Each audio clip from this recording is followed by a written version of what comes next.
طيب، يبقى الحل ازاي بقى؟ دالة السين هي الصاد. ماشي. هتساوي، اللي هي تساوي هذه 2 س زائد واحد. يبقى نضع س بالصاد والعكس. يعني الصاد دي تبقى س ودي تبقى صاد كده. س دي تبقى ايه؟ الصاد تبقى س. 2 دي تبقى ايه؟ صاد زائد واحد. واحاول اعزل صاد، يعني ايه؟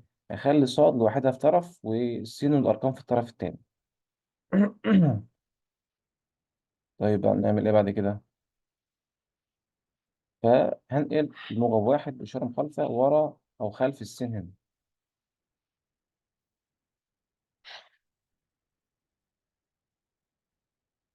يبقى س ناقص واحد تساوي اتنين صاد. وبعدين أقسم على كام؟ على اتنين.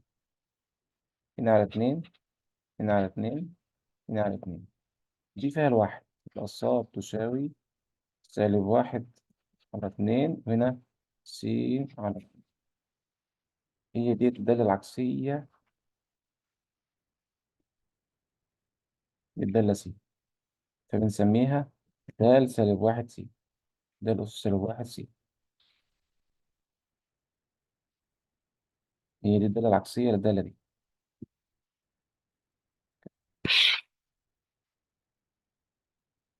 ماشي خلاص. فلو قال في الامتحان أوجد الدالة العكسية، خلاص احنا عارفين الطريق إن أنا نضع س بصاد والعكس. دي طريقة الحل بتاع الدالة إيه؟ الدالة العكسية. تمام.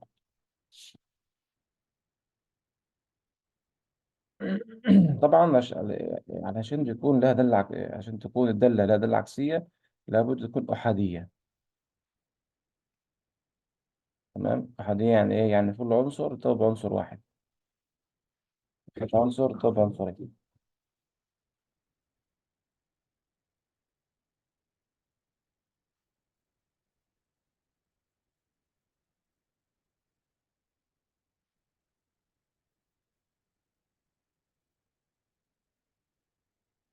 عندي دالة كده. هنا س وهنا صاد. سالب واحد صفر واحد اتنين صفر واحد اتنين أربعة. سالب واحد راح هنا كده. صفر هنا. الواحد هنا. هنا الاتنين. واحد الأربعة كده. الدالة ديت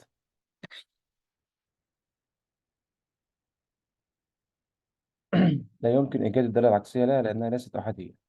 ليه؟ هتلاحظ إن العنصر واحد ذهب لإيه؟ عنصرين من سي. عشان كده هي علاقة.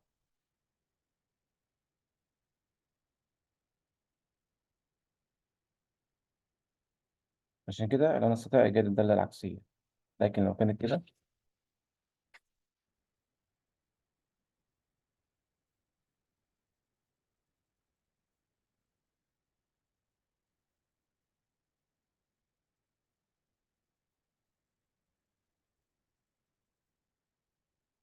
ده راح ده. اسمها دالة أحادية وبالتالي نستطيع إيجاد إيه؟ الدالة العكسية لها.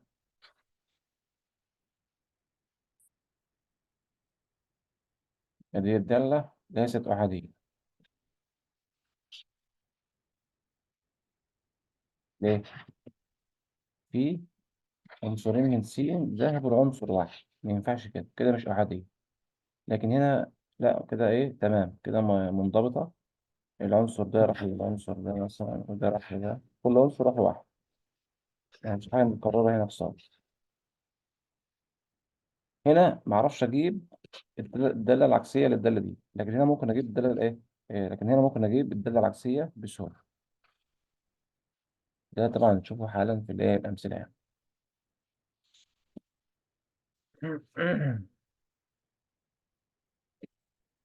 بقول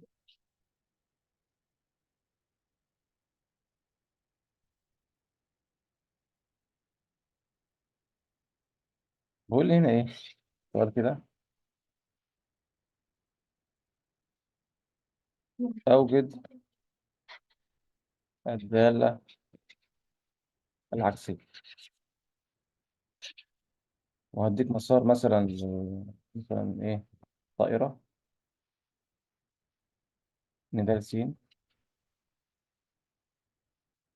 واحد على س ناقص تلاتة زائد تلاتة.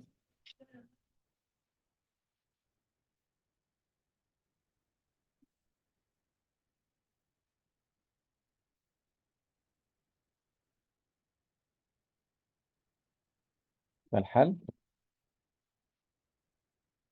دالة السين دي تبقى صاد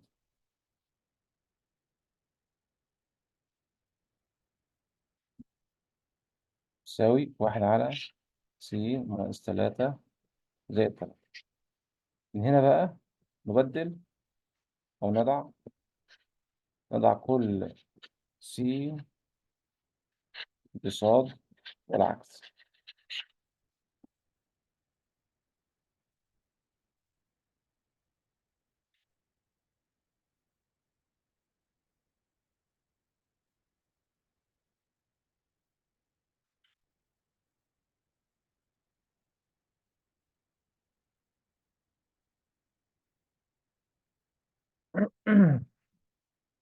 يبقى صاد زي ما هي.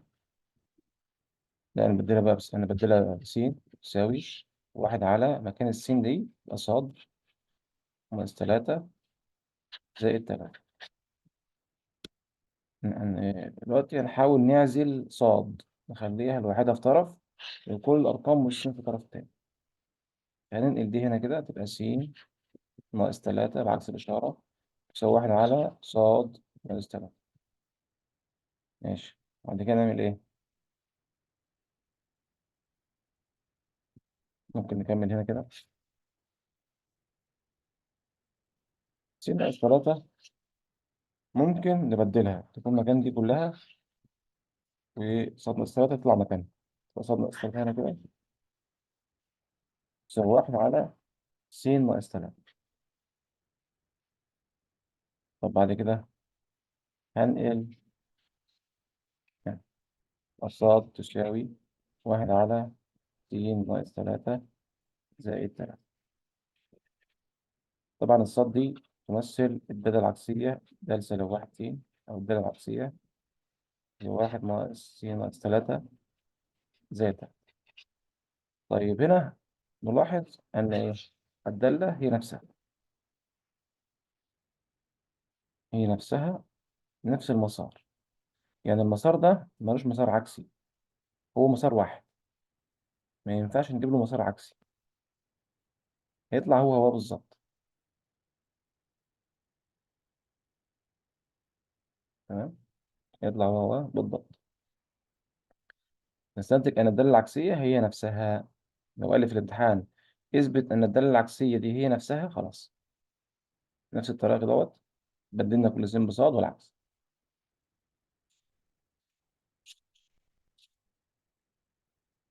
تعال نشوف بقى نوع جديد اسمه الدالة اللوغاريتمية.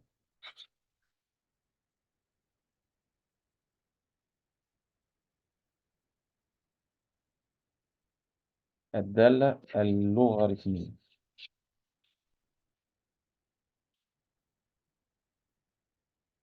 الجوريزم.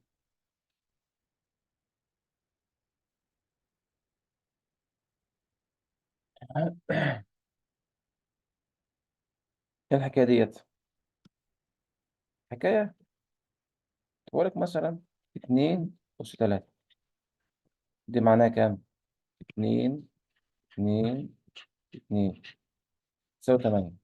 ماشي، أنا مش عاوز دول. 2 أس 3 يساوي 8. فأنت ممكن، طبعا احنا عارفين إن ده اسمه الأساس،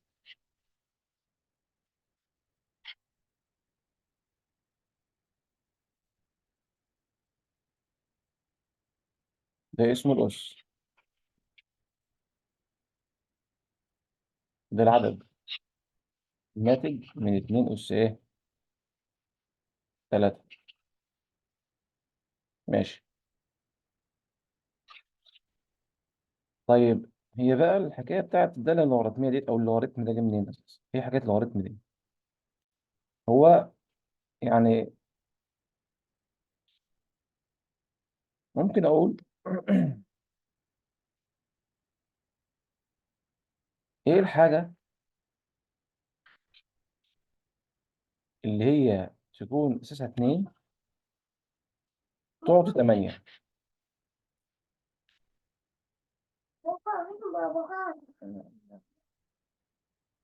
ما هو الشيء الذي يكون أساسه 2 يعطي 8؟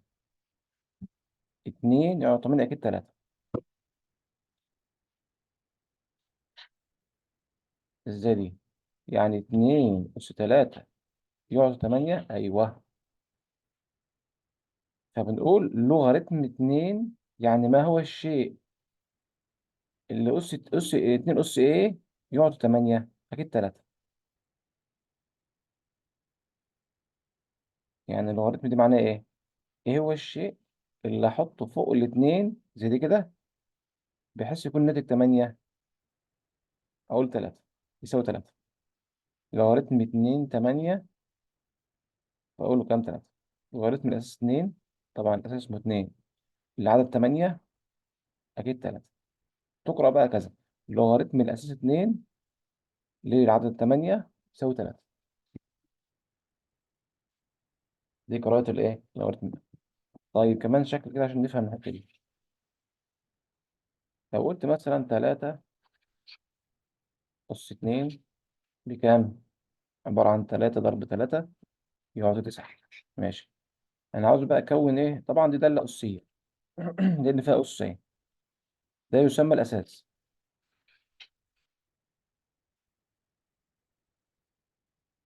ده اسمه الأس أهوت. وده اسمه الإيه؟ العدد. فأنا عاوز أقلبها في صورة لغة رسمية. يعني دي الصورة الأسية، دي الصورة اللوغاريتمية. هقول إيه؟ لوغاريتم الأساس اللي هو كام؟ 3 تحت كده للعدد 9 يساوي كام؟ أكيد 2. ليه؟ لأن 3 أس 2 9. طبعا دي صورة جديدة عليك، أول مرة تاخدها يعني. اسمها صورة لوغاريتمية.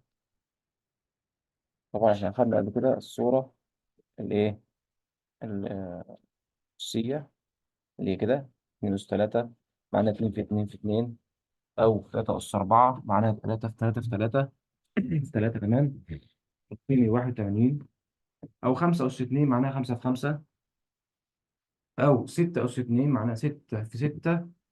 دي اسمها صورة أسية. لكن الصورة اللوغاريتمية معكوسة بقى. إزاي؟ الدالة العكسية. هقول ممكن أقول لك شكل معين كده.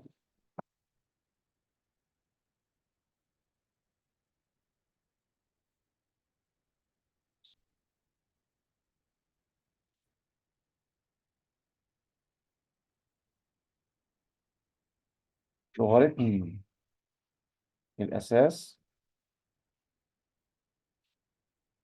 اللي هو ده والاتنين مثلا أو التلاتة للعدد يساوي الأس. لو أنت طبعا نسيت الشكل، دي القاعدة مش هتنسى الحتة دي. لوغاريتم العدد الأساس بيساوي الأس زي دي كده. التلاتة كانت الأساس بقت هنا تحت كده، والعدد هنا بقى قدام اللو هيساوي الأس. طبعا أنا ممكن أعمل إيه؟ يعني أعمل كده كده.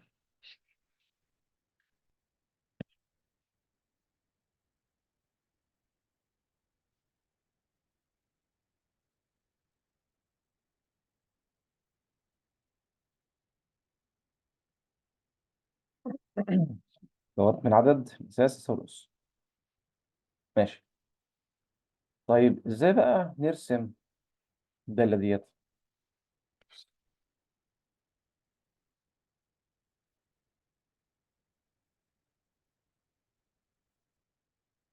تمثيل بياني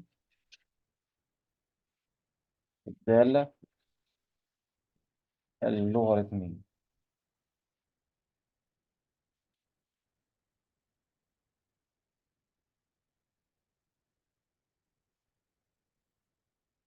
لها مسار معين كده. ماشي. عندي أول شكل، ده الشكل التاني.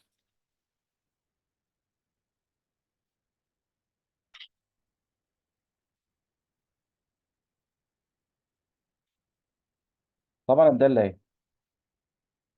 دالة س يساوي لوغاريتم ألف اللي هو الأساس العدد س. فمثلا هيكون ده ألف والعدد اسمه س. لو أنا هرسمه إزاي؟ في شكلين، بس نلاحظ إن ألف الأول، ألف دي كده لو هي أكبر من واحد، يعني مثلا ألف باتنين تلاتة أربعة خمسة ستة. فالرسمة هتكون بالشكل ده.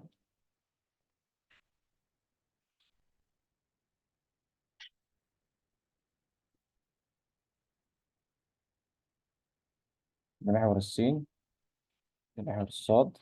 عند النقطة صفر وواحد هنا، عند النقطة صفر أو واحد وصفر هنا، دي س ودي صاد.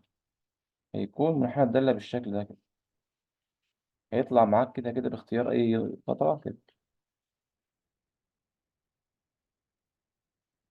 ماشي. طب لو كان ألف بقى أكبر من الصفر وأقل من واحد، هيطلع معاك الدالة كده. طبعا ده نشوفه حالا بالأمثلة.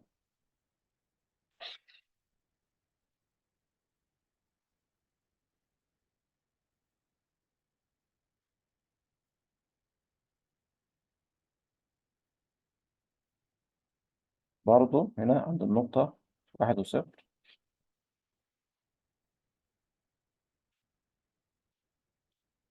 يكون الشكل عامل كده.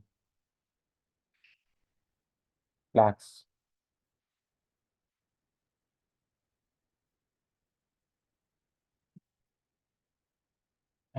عكس الشكل ده. دي كده دي كده أكبر من الصفر أقل من واحد، يعني أي بسط أقل من مقام يعني يمثل كسر أي كسر بسطه أقل من مقامه، زي مثلا اتنين على تلاتة، خمسة على ستة، أربعة على سبعة، كل دول محصورين بين إيه صفر وواحد. تمام كده. جميع المنحنيات تمر بالنقطة كام؟ واحد وصفر. والأساس اللي هو ألف ده ما ينفعش يساوي واحد، لازم يكون أكبر من واحد. طبعا هنا التزايدية بتزيد أهي، بص بجيبها من ناحية الشمال كده. دالة تزايدية بتزيد بتزيد بتزيد أهي. وهنا من الشمال دالة تناقصية. المجال بتاع الدالة اللوغاريتمية، المجال هو ح موجب.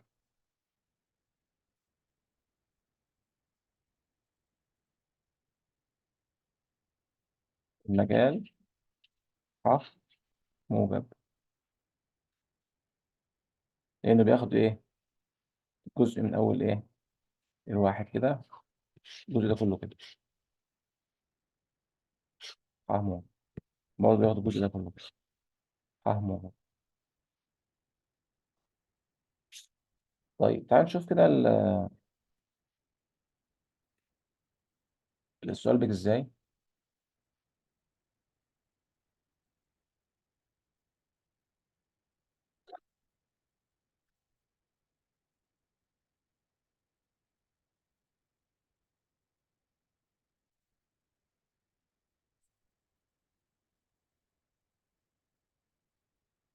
هو مثلا بيقول لي عبر بالصورة الأسية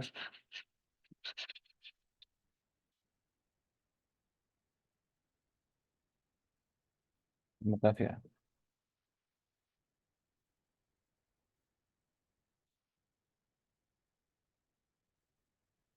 لوغاريتم 2 للعدد 64. لوغاريتم الأساس 2 للعدد 64. عاوزين نعبر بالصورة الأسية. هو بيساوي 6. مطلوب التعبير بالصورة الأسية. كل اللي نعمله أول حاجة نلغي اللوب. هنحذف اللوب. ناخد الاتنين أس 6. يبقى 2 أس 6 كده صغيرة. هيساوي عدد 64. كده خلاص. كده عبرت عن الصورة اللوغاريتمية بالصورة الأسية المكافئة. طيب ماشي، كمان واحدة.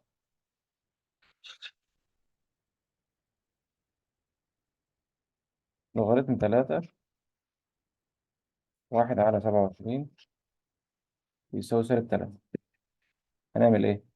مطلوب التعبير بالصورة الأسية. يبقى 3 أس -3 يساوي 1/27.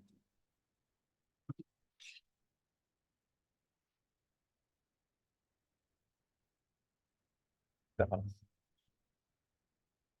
ماشي. طبعا في الامتحان هيقول لي إيه؟ أوجد قيمة سي. أوجد قيمة سي.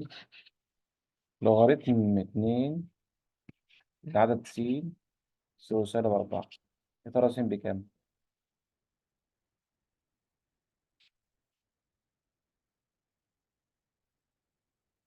يبقى الحل هلغي اللوغاريتم. يبقى 2 -4. 2 -4 هيساوي س.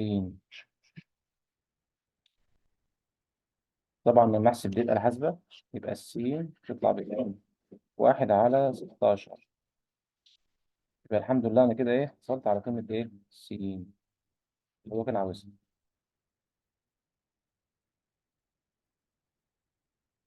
تمام كده. طيب كمان سؤال.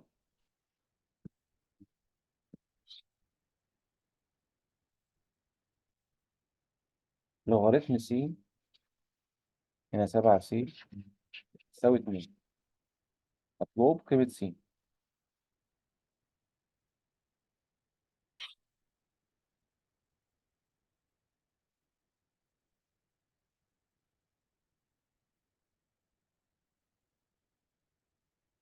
كل اللي أعمله نفس الكلام، هلغي لو. يبقى س أس 2 بتساوي 7 س. الحل يبقى س أس 2 بتساوي 7 س. س أس 2 ده بتساوي 7 س. وبعدين أنقل بالإشارة المخالفة الجهة التانية. ده كده. أنا أحلل. يعني ده كله كده. كده. بتصبح س تربيع. طبعا هنا موجب مش موجود. يبقى ناقص 7 س يساوي لما ده اتنقل فضل مكانه فاضي. فاضي يعني صفر. كده. بعد ذلك نأخذ س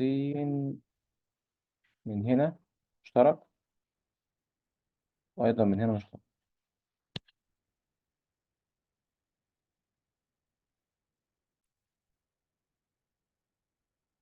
س أس 2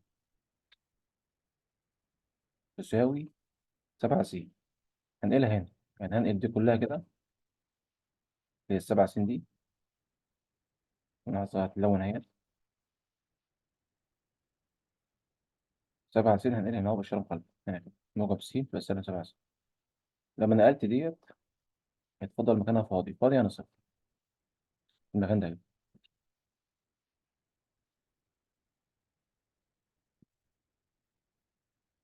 طيب من هنا بقى نقلت بالشرم قلب هنا.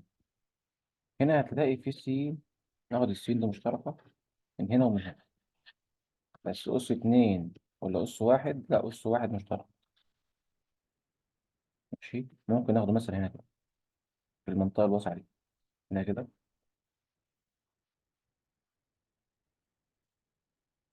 س أس 1 عامل مشترك. نفتح قوس كده نقول بس أس. ونقسم عليه في المسألة. يعني نروح كده نقسم كده عليه في المسألة كده اهو. نقسم دي هنا مرة تحت دي مرة تحت دي. يبقى هنا على س أس واحد، هنا على س أس واحد. س س في حالة القسمة بطرح الأسس، يبقى س اتنين ناقص واحد يعطي واحد. يعني أول حاجة بحط الأساس زي ما هو، السين زي ما هي، وبطرح الفوق ناقص اللي تحت. ناقص حط الناقص. سبعة حط السبعة. السين احذفها مع السين لأنها بواحد. سين على سين بواحد، صاد على صاد بواحد. أنا الآن بواحد، واحد في سبعة لو في طبعا واحد في سبعة، واحد ضرب سبعة يديني إيه؟ سبعة. ماشي. من هنا بقى أعمل إيه؟ هفصل بس الأول عشان أعرف من هنا أعمل إما أو من هو. أكتب إما أو. لما السين تساوي صفر أو س ناقص سبعة تساوي صفر. خلاص دي خلصانة. س بصفر. ده أول قيمة هو عاوزها. عاوز قيمة س بصفر. خلاص. اللي بعدها س ناقص سبعة يساوي إيه؟ صفر. هنقل دي بإشارة مخالفة هنا كده. يبقى س بتساوي صفر زائد سبعة. الصفر أصلا ملوش لزوم. صفر زائد سبعة يديني سبعة. خلاص. لا يؤثر في المسار. يبقى خلاص هنا س بتساوي سبعة. دي إيه القيمة اللي هو عاوز. عاوز قيمة س، يبقى س طلع بصفر وبسبعة. لكن في هنا ملاحظة. هل الرقمين هينفعوا ولا مش هينفعوا؟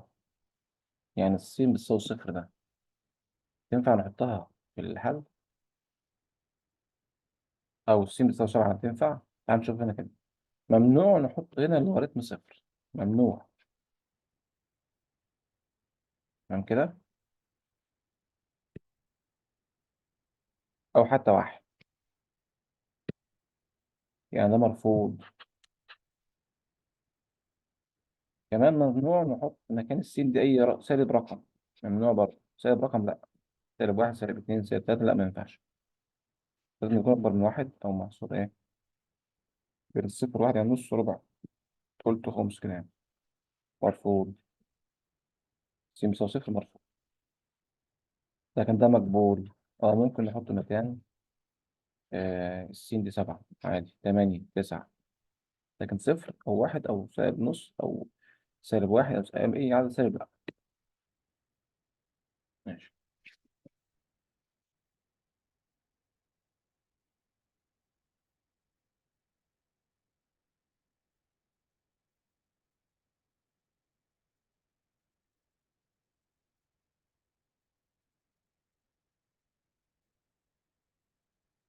تعال نشوف كده الدرس اللي بعده.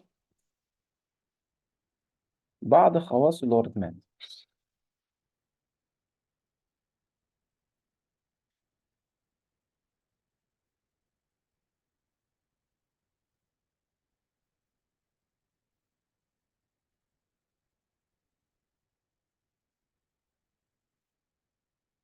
بعض خواص اللوغاريتمات.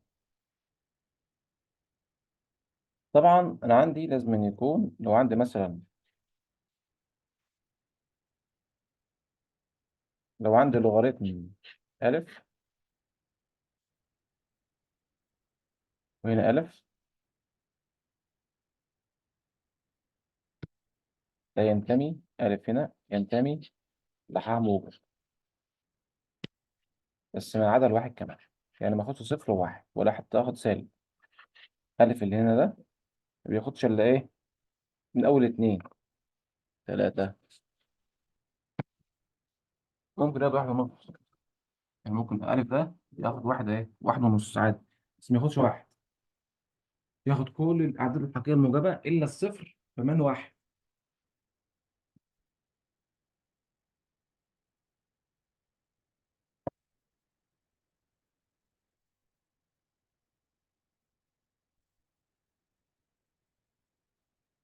ماشي.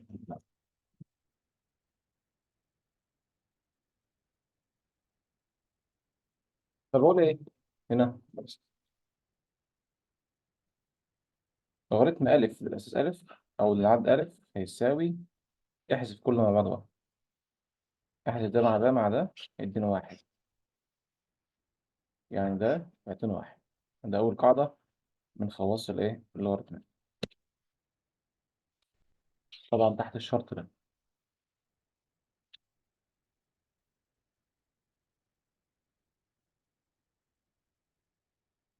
في كمان خاصية، الخاصية التانية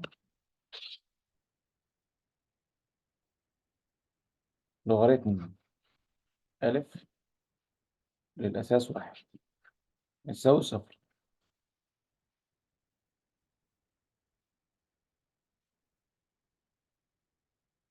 الواحد أي عدد هنا، مثلا ألف مكان الألف باتنين بنص بتلاتة بأربعة الواحد بصفر. الخاصية التالتة اسمها خاصية الضرب.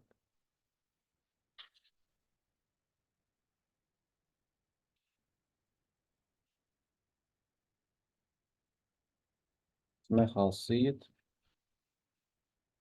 الضرب. إزاي يعني؟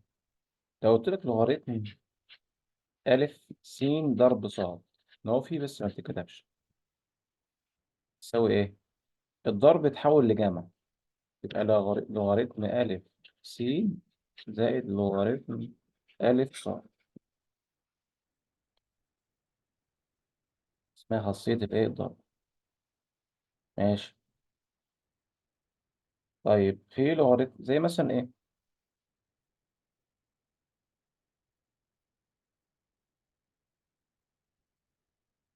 مثلا قلت كده لوغاريتم مثلا اتنين تلاتة في سبعة، ده بيساوي إيه؟ ده يساوي ضرب اتحول لجمع، يبقى لوغاريتم اتنين بالعدد تلاتة، الضرب ده اتحول لجمع يبقى زائد لوغاريتم اتنين برضو بالعدد سبعة، كده يعني.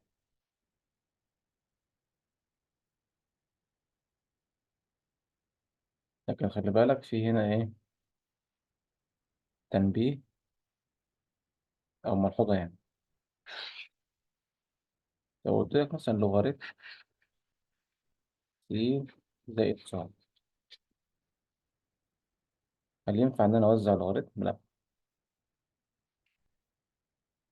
ديت ما ينفعش أوزع لوغاريتم هنا مرة هنا مرة هنا. يعني ديت إيه؟ لا تساوي لوغاريتم ألف س زائد لوغاريتم ألف ص، لأن الجمع ما بيتحولش لإيه؟ لجمع. الضرب اللي بيتحول لجمع، دي كده لا تساوي. لذلك إحنا إيه نمسحها كده ونظللها بإيه بلون إيه كده إيه، مش عاوزين دي. دي لأ، الضرب فقط هو اللي بيتحول لجمع. الخاصية اللي بعد كده الخاصية الرابعة هي خاصية الاسم. طبعا لو زون فصل يا محمود ندخل تاني إن شاء الله.